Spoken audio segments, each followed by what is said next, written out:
For some reason, the floor in the kitchen dining room was different than the entire rest of the house. Not just a little bit different, a lot different. It also sat a little bit taller than the rest of the floor, causing there to be a small lip right at the room entry. We wanted the floor to flow from one room to the next, so we tore out the old stuff in preparation for the new floor. The old floor wasn't even nailed down. It was barely glued down. It only took a simple scrape of a crowbar to knock the boards loose. It's like the boards were glued down, but at some point the glue just gave up.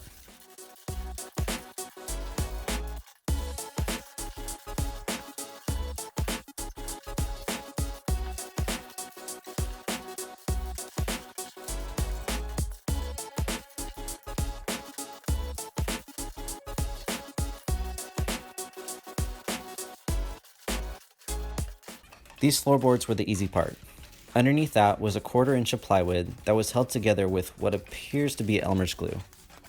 Anytime you pry it a little bit up, it would completely fall apart.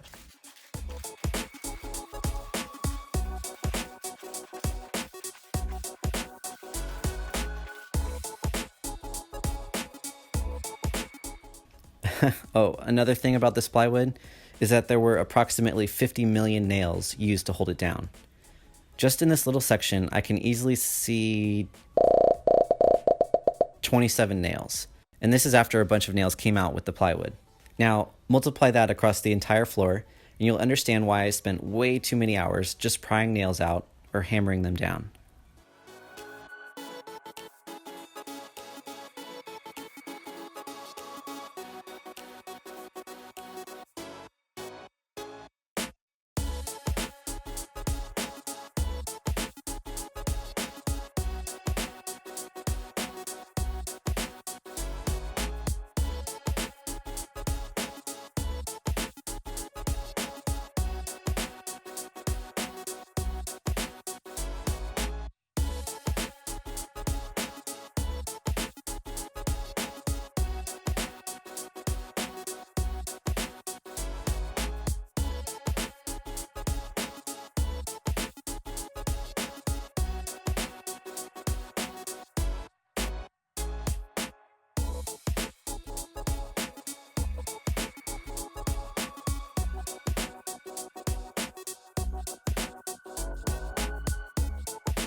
While dealing with the nails, I also kept track of all the subfloor boards that needed replacing.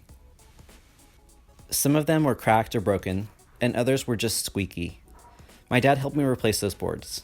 We even moved one of the floor vents that had ended up right in front of the door that shifted over.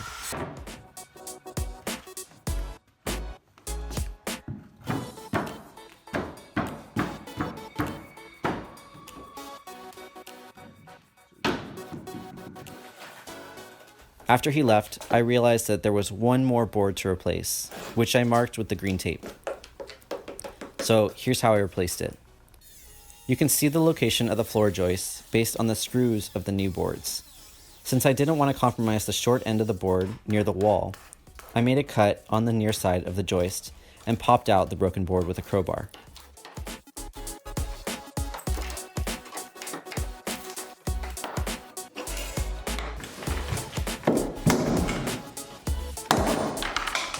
Some of these old nails were fighting back, so I cut them with a bolt cutter and hammered them back into the joist.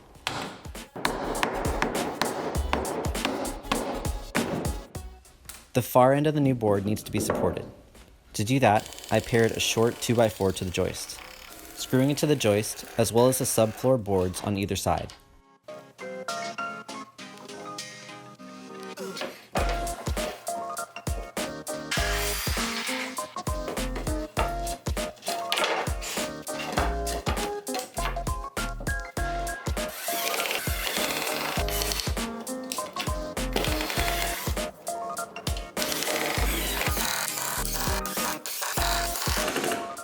And just like that, no more squeaky floor. One thing we wanted to do before covering this floor back up is leave a little mark.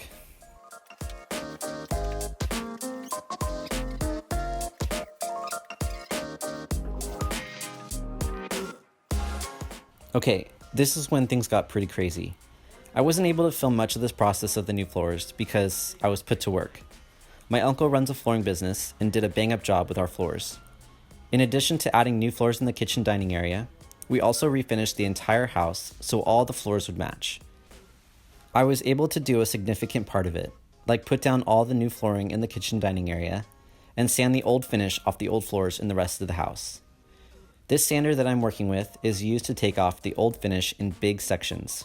You run it up and down along the boards, taking off just the top layer. When you get to the end of the row, you have to pull the handle to lift the sandpaper off the ground and set it back down when you start the next row. If you let it sit in place for just a few moments too long, it'll put a large divot in the floor. This thing is no joke. And it's just one of the many machines used to sand and smooth the floors.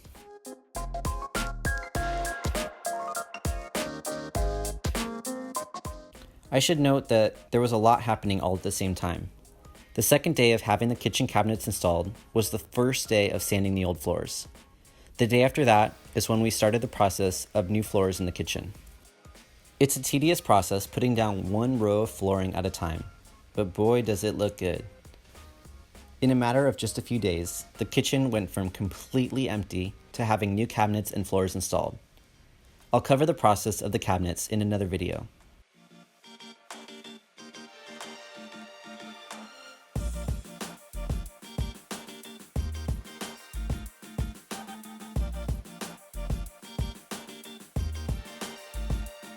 Once all the floor was installed and sanded smooth, it was time to stain. Continuing with the gray theme of the house from painting the walls gray to choosing gray cabinets, we chose to stain the floors gray as well. It's not an overpowering gray, just enough to complement the theme. The ratio of cans of white stain to ebony stain was 12:1.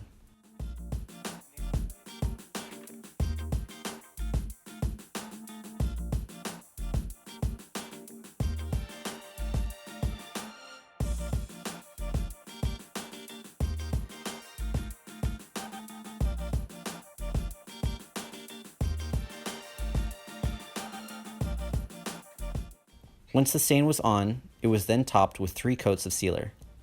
It's mesmerizing to watch the sealer get spread around evenly. We're just over the moon with how the floors look throughout the house. Once we got through this process of redoing all the floors, our house started to feel like a home. Okay, that's it for now. See ya.